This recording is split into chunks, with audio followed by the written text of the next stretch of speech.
El milagro de Purun Bhagat. De Rudyard Kipling. Hubo una vez en la India, un hombre que fue primer ministro de uno de los estados nativos y semi-independientes que proliferan en la región noroeste del país. Era brahmán, y de casta tan alta, que la división en castas y la pertenencia a una de ellas, ya no tenía para él un significado en particular. Su padre, había desempeñado un cargo importante en la variopinta mezcolanza de una corte real hindú, a la antigua usanza. Sin embargo, a medida que fue creciendo, Purun Das percibió que el antiguo orden de las cosas iba cambiando lentamente, y que si alguien aspiraba a elevarse en el mundo, era preciso estar a bien con los ingleses, e incluso imitar todo cuanto los ingleses considerasen bueno y conveniente. Al mismo tiempo, era costumbre que un funcionario nativo supiera granjearse y conservar el favor de su señor. Este era un juego difícil, por tener que compaginar una cosa con otra, pero el joven y sosegado brahmán, que siempre supo tener la boca bien cerrada, con ayuda de la buena educación a la inglesa que recibió en una universidad de Bombay, supo desenvolverse con mesura, y así fue ascendiendo paso a paso, hasta llegar a ser primer ministro del reino.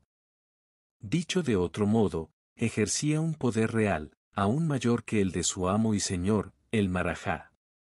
Cuando éste murió de viejo, tras haber recelado mucho de los ingleses, de sus ferrocarriles y sus telégrafos, el joven monarca que le sucedió, educado por un tutor inglés, compartía con Purun Das su nueva visión del país. Y entre ambos, aunque Purun Das siempre puso mucho cuidado en que fuera su señor quien se llevara la fama, establecieron escuelas para niñas, construyeron carreteras, pusieron en marcha los primeros dispensarios del Estado y organizaron ferias agrícolas.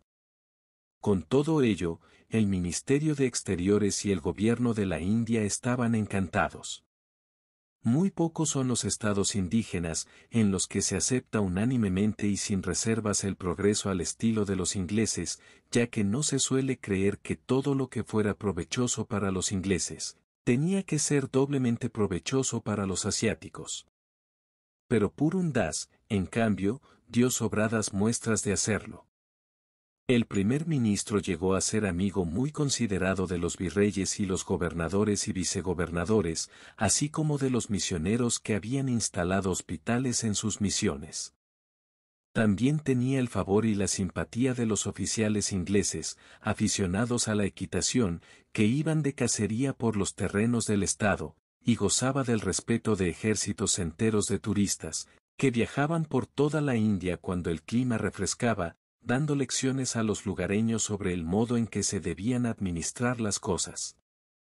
En su tiempo libre, fundó bolsas para fomentar el estudio de la medicina y las manufacturas, siguiendo estrictamente los criterios de los ingleses, y escribió no pocas cartas al The Pioneer, el más grande de los diarios que se publicaban en la India, para explicar los objetivos y las finalidades del nuevo Maratha.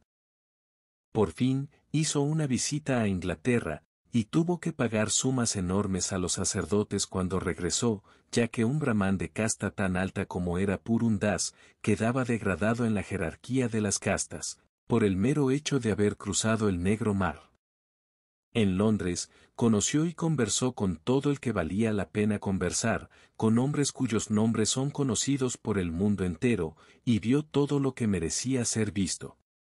Le fueron otorgados títulos honoríficos, por parte de las más prestigiosas universidades, y pronunció locuciones y discursos en los que habló de la reforma social de los hindúes ante las damas de Inglaterra, muy elegantes con sus trajes de noche.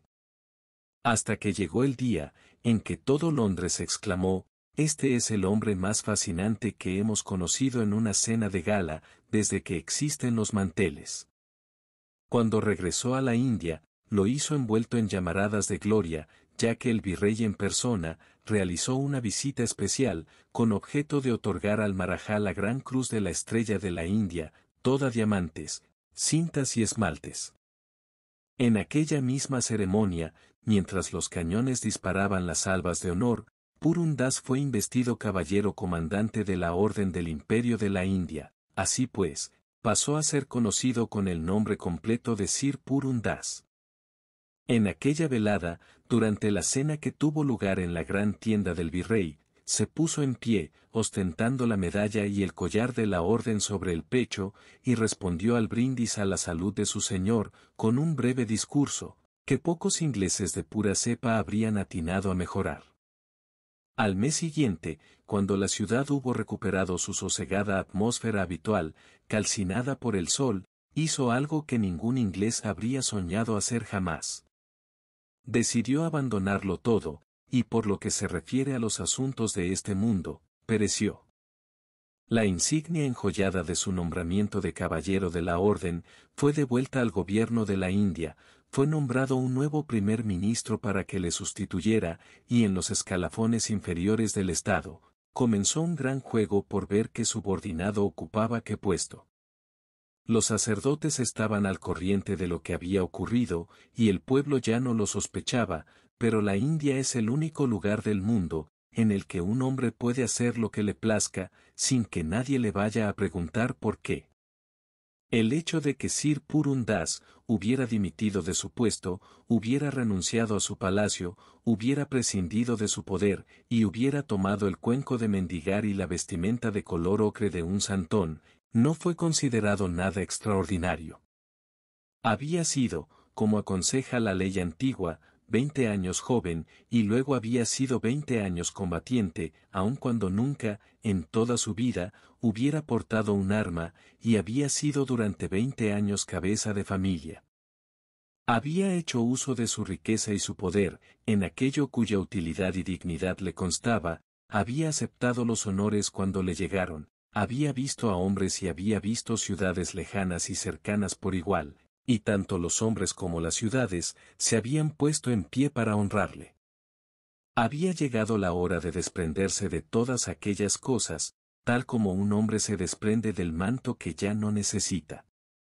Tras él, sonaban las salvas de salutación en los bastiones de la muralla, en honor de su feliz sucesor, cuando atravesó los portones de la ciudad, con una piel de antílope bajo el brazo, y en la mano un cuenco de mendigar, hecho de madera de coco bien pulida, descalzo, solo, y con los ojos fijos en el suelo.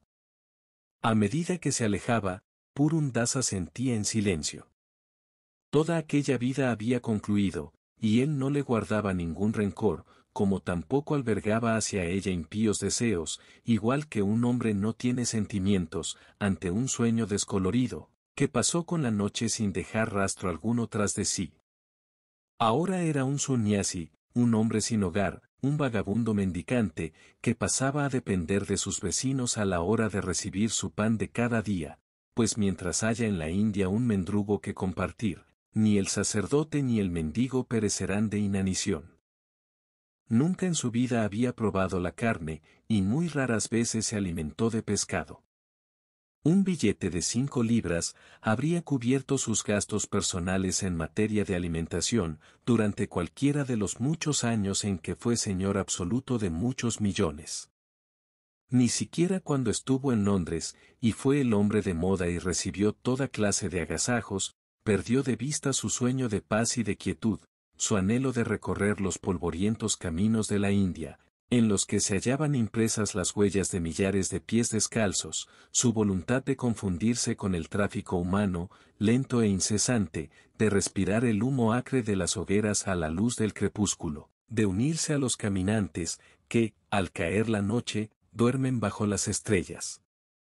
Cuando llegó la hora de que el sueño se hiciera realidad, el primer ministro dio los pasos adecuados, y en tan solo 3 días, habría sido más fácil hallar una sola burbuja en las profundidades insondables del Atlántico, que el rastro de Purun Das entre los millones de peregrinos errantes que recorren toda la India. De noche, tendía para dormir la piel de antílope, allí donde lo sorprendían las tinieblas, unas veces en un monasterio que hubiera a la orilla del camino, otras junto a un santuario de pilares de adobe, erigido en honor de Kala Pir, donde los yogis lo recibían tal como habrían hecho, quienes saben que valen de verdad las castas y las divisiones. Otras veces, pernoctaba en las afueras de una aldea hindú, donde los niños le regalaban parte de la cena que sus padres les hubieran preparado. En ocasiones, le tocaba guarecerse, para pasar la noche, en los pastos más altos, donde las llamas del fuego que encendía con 4 astillas, despertaban a los camellos soñolientos. Todo era uno y lo mismo para Purun Das, o Purun Bhagat, como había dado en llamarse ahora. La tierra y sus habitantes, los alimentos y los lugares, eran todos uno y lo mismo. Sus pasos, casi de manera inconsciente, lo llevaron hacia el norte y hacia el este, del sur lo guiaron a Rohtak, de Rohtak a Kurnool, de Kurnool a las ruinas de Samana, y por allí, remontó el curso del río Gugger por el lecho reseco, que solo se llena de agua cuando llueve en las montañas. Hasta que, un día, vio a lo lejos el perfil grandioso del Himalaya. Entonces, Purun Bhagat sonrió, pues se acordó de que su madre tenía su origen entre los brahmanes de Rajput y que había nacido por el camino de Kulu. Era una mujer de la región montañosa, siempre nostálgica de las nieves, y basta que un hombre lleve en las venas solo una pizca de sangre de las montañas, para que al final vuelva al sitio al que en el fondo pertenece. Más allá, dijo Purun Bhagat, mientras salvaba las primeras estribaciones de los montes de Sewalik, donde crece el cactus que se yergue, como un candelabro de 7 brazos.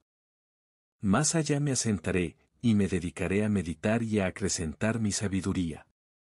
Y el viento fresco del Himalaya, silbó en sus oídos cuando avanzaba por el camino que lleva a Simla. La última vez que pasó por allí, fue con suntuoso aparato, con el estrépito de la caballería que lo escoltaba, para acudir a visitar al más afectuoso, al más afable de todos los virreyes. Los dos habían conversado por espacio de 1 hora, y se habían acordado de los conocidos que ambos tenían en Londres, además de comentar lo que el pueblo llano de la India piensa en realidad de las cosas. Esta vez, no hizo Purun Bhagat ninguna visita, si bien se apoyó en la balaustrada del paseo, desde donde contempló la gloriosa panorámica de las llanuras que se extienden allá abajo, en muchas leguas a la redonda. Estuvo allí, hasta que un policía mahometano le dijo que estaba obstruyendo el tráfico, y Purun Bhagat saludó con un selam reverencial al representante de la ley, porque conocía cuál era su valor, y porque iba en busca de una ley que le fuera propia. Siguió entonces su camino, y aquella noche durmió en una choza que encontró deshabitada en Chota Simla, que parece realmente el fin de la tierra, pero que en su caso era tan solo el comienzo de su viaje. Tomó el camino del Himalaya rumbo al Tíbet, a través de una senda de 3 metros de ancho, abierta a golpe de barreno en la roca pelada. Cruzó frágiles puentes de madera, tendidos sobre abismos que tienen cientos de metros de profundidad. Atravesó valles húmedos y brumosos, y ascendió lomas, peladas de árboles, con algo de hierba, en las que cae el sol a plomo, como un espejo. Se adentró en bosques espesos y oscuros, donde los helechos arborescentes cubren los troncos de los árboles hasta la copa, y el faisán llama a su compañera para aparearse. En su camino, se encontró con pastores tibetanos, acompañados de sus perros y sus rebaños, con los leñadores errantes, y con los lamas del Tíbet, envueltos en sus capas y en sus mantas, que acudían a la India en peregrinación. También se encontró con los enviados de los pequeños y solitarios estados, perdidos entre las montañas, que recorrían el camino con furia, en postas, o con la comitiva de un rajá, que iba a hacer una visita. Pero podía darse el caso de que, durante un día largo y claro, no viese nada más que un oso negro que rugía y desenterraba raíces en el valle. Durante las primeras jornadas de su viaje, el ruido del mundo que acababa de dejar atrás, aún resonaba en sus oídos, tal como se prolonga el estruendo de un tren en el túnel que ha atravesado. Pero cuando llegó al paso de Mutene todo aquello concluyó, y Purun Bhagat quedó a solas consigo mismo, caminando, meditando y maravillándose, con los ojos fijos en la tierra, y los pensamientos entre las nubes. Una noche, cruzó el desfiladero más alto que le había salido al encuentro hasta entonces, 2 días de ascensión, tardó en llegar a la cota, y salió frente a una hilera de cumbres nevadas que ceñía todo el horizonte, montañas de 5 a 6 mil metros de altitud, que parecían tan cercanas, como si ese mismo día pudiera alcanzarlas, pero que, en realidad, se hallaban a 80 o 100 kilómetros de distancia. El desfiladero lo remataba un bosque denso y sombrío de cedros, a la sombra de los cuales, encontró un santuario abandonado, consagrado en otro tiempo a Kali. Purun Das barrió las losas del suelo, sonrió a la estatua, que parecía mirarlo con una mueca, arregló con barro un hogar, donde encender el fuego a espaldas del santuario, extendió su piel de antílope sobre un lecho de agujas de pino aún frescas, y se dispuso a descansar. Por debajo de él, una aldea de casas de muros de piedra, con techos de tierra amasada, parecía sujetarse a la escarpada pendiente. Alrededor, los pequeños sembradíos acotados en terrazas, caían como delantales de colores sobre el regazo de la montaña, y unas vacas que en la distancia parecían del tamaño de los escarabajos, pastaban entre los círculos empedrados, de piedra lisa, que formaban la era para la trilla. Al otro lado del valle, el ojo se engañaba con el tamaño de las cosas, sin llegar a darse cuenta de que, lo que parecía maleza baja, era en realidad un boscaje de pinares con árboles de 30 y 40 metros de altura. Purun Bhagat vio un águila ascender a través de la gigantesca hondonada, pero el ave, de gran tamaño, se empequeñeció, hasta no ser más que un punto diminuto en el cielo inmenso. Jirones de nubes se esparcían y enhebraban por el valle, prendidos en las estribaciones de las montañas, o bien se elevaban hasta desaparecer al hallarse a la altura del desfiladero. Aquí, he de hallar la paz, se dijo Purun Bhagat. Para un montañés, nada significan unos centenares de metros más arriba o más abajo, así que tan pronto vieron los lugareños, el humo que ascendía en el santuario abandonado, el sacerdote de la aldea, subió por las sucesivas terrazas de la ladera, para dar la bienvenida al forastero. Cuando vio los ojos de Purun Bhagat, los ojos de un hombre acostumbrado a mandar en miles de hombres, se inclinó hasta tocar el suelo, tomó el cuenco de mendigar sin decir palabra, y regresó a la aldea, donde comunicó a los demás. Por fin tenemos a un santón. Nunca había visto a un hombre semejante. Viene de las llanuras, pero es de piel clara. Es la quinta esencia de los brahmanes. ¿Crees acaso que se quedará con nosotros mucho tiempo? Le preguntaron las amas de casa, y todas ellas se desvivieron por preparar las comidas más sabrosas para el Bhagat. La comida de los montañeses es muy sencilla, pero se prepara con alforfón y maíz de la India, con arroz y pimiento rojo, con un poco de pescado del que se encuentra en los arroyos, con miel de las colmenas en forma de chimeneas, que se construyen pegadas a los muros de piedra, con orejones, con azafrán, con jengibre silvestre, con tortas de harina, con todo lo cual pueden elaborarse platos muy sabrosos. Cuando el sacerdote le llevó los alimentos a Purun Bhagat, le preguntó si pensaba quedarse allí.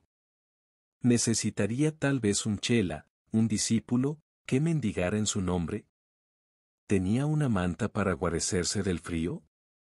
¿Le había gustado la comida? Purun Bhagat comió, y dio las gracias al donante. Su intención era quedarse. Al saberlo, el sacerdote le dijo que no necesitaba nada más. Le indicó que dejase el cuenco de mendigar a la entrada del santuario, en el hueco que se formaba entre dos raíces retorcidas, y añadió que a diario recibiría alimentos, pues los aldeanos se sentían honrados de que un hombre como él, añadió el sacerdote, mirando con timidez al rostro del Bhagat, habitara entre ellos. Ese día, terminó el errar de Purun Bhagat. Había llegado al lugar que le estaba designado, a un lugar que era extenso y silencioso. Después de esto, se detuvo el tiempo.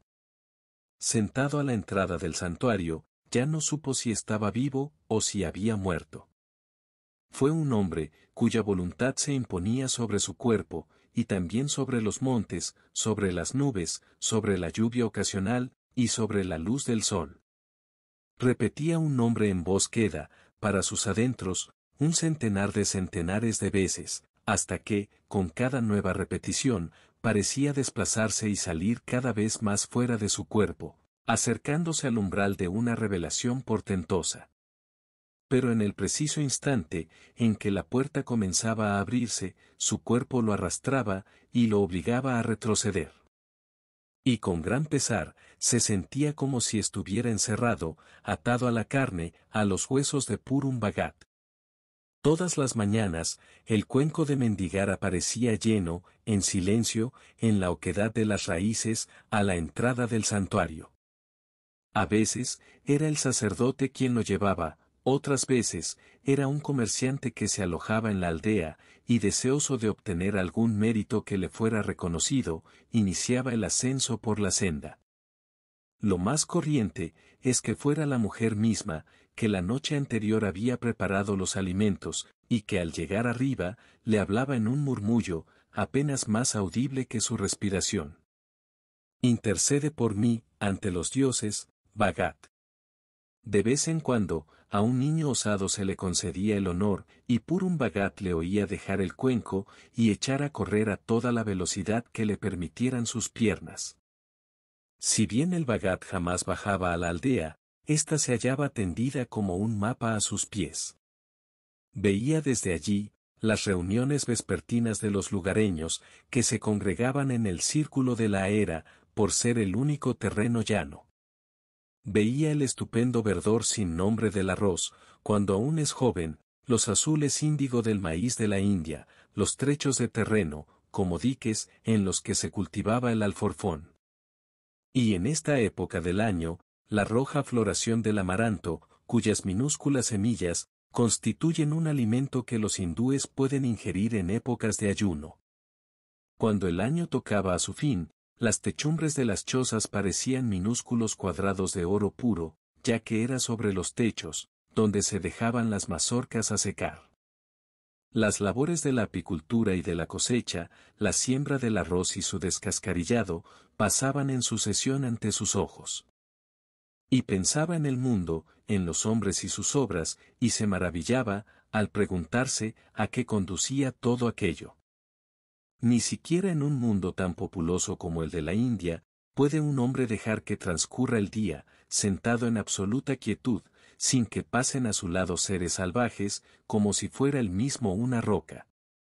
Y en aquella soledad en la que vivía Purun Bhagat, muy pronto los seres salvajes, que conocían bien el santuario de Kali, volvieron allí a observar al intruso. Los langures, los grandes simios de bigotes grises, que son naturales del Himalaya, fueron los primeros en llegar, arrastrados por la curiosidad. Cuando hubieron tirado el cuenco de mendigar, haciéndolo rodar por el suelo, y cuando pusieron muecas ante la piel de antílope, llegaron a la conclusión de que el ser humano, que estaba allí sentado e inmóvil, era de todo punto inofensivo. De noche, saltaban de los pinos, y le suplicaban con gestos que les diera algo de comer, tras lo cual se alejaban, balanceándose con gracia. Les gustaba también el calor del fuego, y se acurrucaban allí cerca, hasta que Purun Bhagat tenía que empujarlos, para que le hicieran sitio, y añadir más leña. Por la mañana, muchas veces se encontraba con un simio, que compartía con él, su manta. Durante el día, alguno de los de la tribu se sentaba a su lado, y contemplaba las nieves, canturreando, y adoptando una expresión de sabiduría y de pena indecibles. Al cabo de un tiempo, llegó al santuario el Barasingh, ese ciervo de gran tamaño y fuerza. Su deseo era frotar el terciopelo de sus cuernos, contra las frías piedras de la estatua de Kali, y dio un par de coces contra las losas, al ver al hombre allí. Pero Purun ni siquiera se movió, y poco a poco, el magnífico ciervo avanzó, hasta rozarle el hombro con el hocico. Purun Bhagat deslizó una de sus frías manos, a lo largo de la cornamenta, y el tacto apaciguó al animal dolorido, que inclinó la cabeza. Luego, el Barasingh se llevó al templo a su hembra y a su cervatillo, animales afectuosos, que masticaban el borde de la manta del santón, o bien volvía solo, de noche, a recibir su parte de nueces frescas. Por fin, el ciervo almizclero, que es el más tímido y reservado, el más pequeño de los ciervos, también se acercó al santuario, con las orejas grandes, como de liebre, bien erguidas, y se aproximó poco a poco a Purun Bhagat, hasta apoyar su hocico sobre el regazo del hombre. Purun Bhagat llamaba a estos animales, mis hermanos, y a su grito en voz queda de Bye Bye, acudían todos desde el bosque, a mediodía, si alcanzaban a oír su llamada. El oso negro del Himalaya, Sona, mohíno y suspicaz, pasó por allí bastantes veces. Como el Bhagat no daba muestras de tenerle miedo, no dio muestras de cólera, y se limitó a observarlo al principio y a acercarse después, a suplicar su ración de caricias, un poco de pan o unos frutos silvestres. A menudo, en la quietud del amanecer, cuando el Bhagat subía a la cresta misma del desfiladero, para observar cómo avanzaba el día, enrojecido sobre las cumbres nevadas, se encontraba a Sona, que jadeaba pegado a sus talones, e introducía la mano con curiosidad bajo un tronco caído, sacándola después con un gesto de impaciencia. Cuando, con la primera luz del día, los pasos del hombre, despertaban a Sona allí donde hubiera dormido acurrucado, el gran animal se erguía, pensando ya en plantar combate, hasta que oía la voz del Bhagat, y se daba cuenta de que era su mejor amigo. Casi todos los ermitaños y santones, que viven alejados de las grandes ciudades, tienen la reputación de ser capaces de obrar milagros con los animales. Pero todo su milagro radica únicamente en estarse muy quietos, en no hacer nunca un movimiento apresurado, y durante mucho tiempo, en no mirar jamás a los ojos a uno de sus visitantes. Los lugareños veían la silueta del Barasingh al acecho, como una sombra en el bosque oscuro, tras el santuario. Veían al Minaul, el faisán del Himalaya, resplandeciente con sus mejores colores ante la estatua de Kali, veían a los langures sentados sobre los cuartos traseros, en el interior, jugando con las cáscaras de las nueces. Algunos de los niños, también habían oído a Sona canturrear para sí, como hacen los osos, tras las rocas, y la reputación de milagrero que iba teniendo el Bhagat, fue creciendo cada vez más. Sin embargo, nada había tan lejos de su ánimo como los milagros. Creía que todas las cosas eran en sí un grandísimo milagro, y cuando un hombre llega a saber eso, ya sabe algo, a partir de lo cual, puede continuar sus meditaciones. Sabía con toda certeza, que no había nada grande y nada pequeño en este mundo. Noche y día se desvivía por meditar y llegar así al corazón de las cosas, al lugar mismo del cual procedía su alma. Sumido en su meditación, el cabello descuidado le fue creciendo, hasta caerle por encima de los hombros. Y la oquedad entre las raíces, en donde descansaba el cuenco de mendigar día tras día, se hundió hasta formarse en ella una cavidad, casi tan pulida como el propio cuenco. Cada uno de los animales, llegaba cada noche, y ocupaba su propio lugar exacto en torno a la hoguera. Los campos cambiaron de color, con el transcurso de las estaciones, las eras se llenaron de mieses y se vaciaron de grano, y volvieron a llenarse y a vaciarse con la trilla. Una y otra vez, con la llegada del invierno, los langures saltaban entre las ramas, cubiertas por los copos de nieve, hasta que la madre de los simios traía a sus pequeños de ojos tristes, desde los valles más cálidos con la llegada de la primavera. Pocos cambios hubo en la aldea. El sacerdote envejecía, y muchos de los niños, que antiguamente llevaban al Purun Bhagat el cuenco de mendigar lleno de alimentos, le enviaban ahora a sus propios hijos. Cuando uno preguntaba a los lugareños, cuánto tiempo llevaba viviendo el santón en el santuario de Kali, a la entrada del desfiladero, la respuesta era invariable, desde siempre. Llegaron entonces unas lluvias de verano tan torrenciales, como no se habían visto en las montañas, a lo largo de muchas estaciones. Durante 3 meses enteros, el valle estuvo envuelto por las nubes, empapado por una bruma húmeda y persistente, y las lluvias fueron constantes. Sin embargo, el santuario de Kali permaneció la mayor parte del tiempo por encima de las nubes, y hubo incluso un mes entero, en el que el Bhagat ni siquiera alcanzó a ver ni un solo instante la aldea, oculta bajo una gruesa capa de nubes blancas. En todo ese tiempo, no oyó otra cosa que el millón de ruidos que provocaban las aguas, ya fuera en las copas de los árboles, ya fuera en la tierra, al correr en regueros, encharcando las agujas de los pinos, goteando en las lenguas de los helechos, vencidos por el peso, brotando en nuevos canales enfangados a lo largo de las laderas. Por fin, un día salió nuevamente el sol, que exprimió el buen incienso de los cedros y de los rododendros, además de arrancar aquel aroma lejano, límpido, que los montañeses llamaban el olor de las nieves.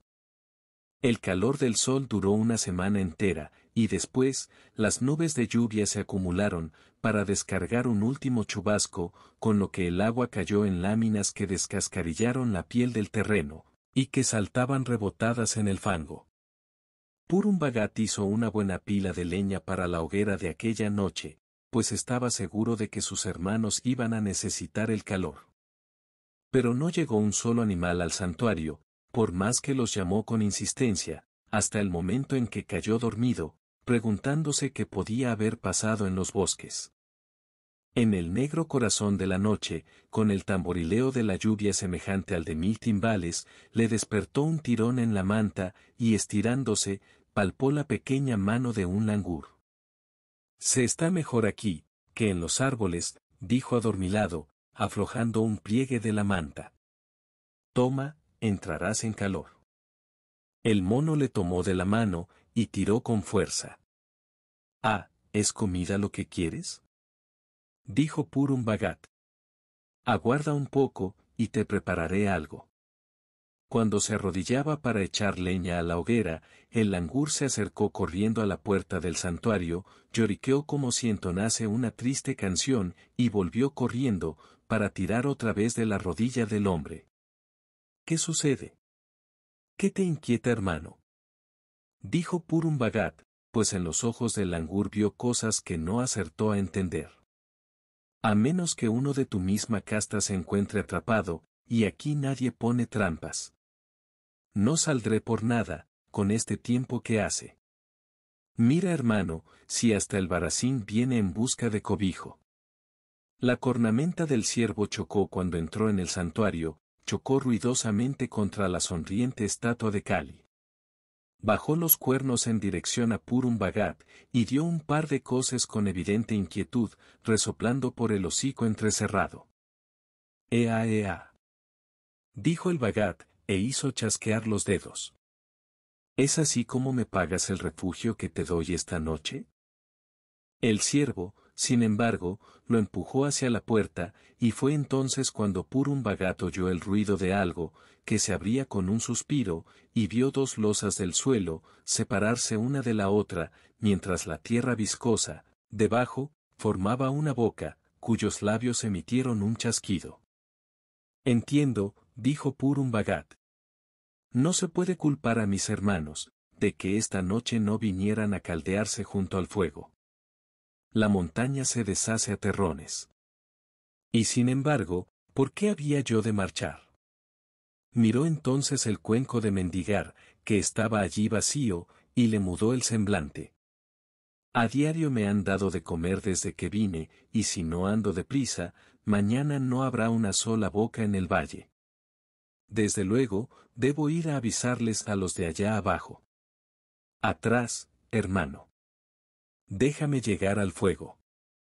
El Barasín retrocedió de mala gana, y Purun Bhagat introdujo una tea de madera de pino entre las llamas, haciéndola girar hasta que estuvo del todo encendida. Ah. Vinisteis a avisarme, dijo, y se puso en pie. Aún hemos de hacerlo mejor, aún ha de ser mejor. Vamos, fuera, y préstame tu cuello, hermano, que yo solo tengo 2 pies. Se aferró con la mano derecha a las crines erizadas del Barasingh, Sostuvo la tea encendida con la izquierda, y salió del santuario a la noche, que era pavorosa. No soplaba el viento, pero el propio peso de la lluvia, por poco apagó la tea, a medida que el ciervo bajaba la ladera a buen paso, deslizándose a trechos sobre los cuartos traseros. Tan pronto dejaron atrás el bosque, se sumaron a ellos otros hermanos del Bhagat. Oyó a los langures, a pesar de que no pudo verlos, apiñándose a su alrededor, y oyó tras ellos el resoplar de Sona. La lluvia le apelmazaba las largas guedejas blancas, que le formaban gruesos cordajes, el agua salpicaba bajo sus pies descalzos, y su túnica amarilla se adhería a su cuerpo frágil y envejecido, si bien siguió bajando la escarpada ladera a paso firme, apoyándose en el flanco del Barasingh. En aquel momento, ya no era un santón, era Sir Purun Das, primer ministro de un estado nada pequeño, un hombre acostumbrado a estar al mando de muchos otros, resuelto a salvar las vidas de los demás. El Bhagat y sus hermanos, bajaron juntos la ladera empinada, bajo el aguacero, bajaron sin descanso, hasta que las pezuñas del ciervo emitieron un ruido seco y agudo, al pisar las piedras de la era donde se trillaba, y resopló porque había percibido el olor del hombre. Se encontraban en el punto en que terminaba la única y tortuosa calle de la aldea, y el Bhagat golpeó la ventana de la casa del herrero, protegida por barrotes, a la vez que con la antorcha iluminaba toda la pared bajo el alero. «Levantaos, salid», gritó Purun Bhagat, y ni siquiera reconoció su propia voz, pues habían pasado años desde la última vez en que habló en voz alta a un hombre. Se desploma la montaña. Se cae a pedazos la montaña. Levantaos, salid. Es nuestro Bhagat, dijo la esposa del herrero. Está con sus animales. Recoge a los pequeños, y haz correr la voz de alarma. Se dio la voz de casa en casa, los animales, apretados en la callejuela, se apiñaban en torno al Bhagat. Sona resoplaba con impaciencia. Los lugareños salieron corriendo, no eran más de 70 almas en total, y a la luz resplandeciente de las teas, vieron a su Bhagat, que sujetaba al aterrorizado Barasingh, mientras los monos le tiraban lastimeramente de los faldones. Sona se había erguido sobre los cuartos traseros y rugía. «Atravesad el valle y subid al monte», gritó Purun Bhagat. «Que nadie se quede atrás. ¿O seguimos?» Echó entonces a correr todo el mundo, como solo saben correr los montañeses, pues sabían que en un corrimiento de tierras hay que tratar de encaramarse al terreno más elevado que se encuentre al otro lado del valle. Vadearon el riachuelo por la parte menos profunda y ascendieron jadeando por las terrazas que formaban los cultivos del lado opuesto, seguidos en todo momento por el Bhagat y sus hermanos. Subieron sin descanso por la ladera de enfrente, llamándose unos a otros por su nombre, como si la aldea entera pasara lista para que no faltara nadie. Y pegados a sus talones, subía el gran Barasingh, lastrado por la flaqueza de Purun Bhagat, que empezaba a desfallecer. Por fin, se detuvo el ciervo, a la sombra de un pinar, 300 metros más arriba. Por instinto, el mismo que le había avisado del inminente corrimiento de tierras, supo que allí estaban a salvo. Purun Bhagat se dejó caer sin resuello a su lado, porque el frío de la lluvia y la velocidad del ascenso lo estaban matando, aunque antes dio una voz hacia las teas, que se habían esparcido más adelante. «Quedaos ahí, y contad cuántos vais». En un susurro, se dirigió al ciervo, al ver que las teas formaban una piña. «Quédate conmigo, hermano. Quédate conmigo, hasta que muera».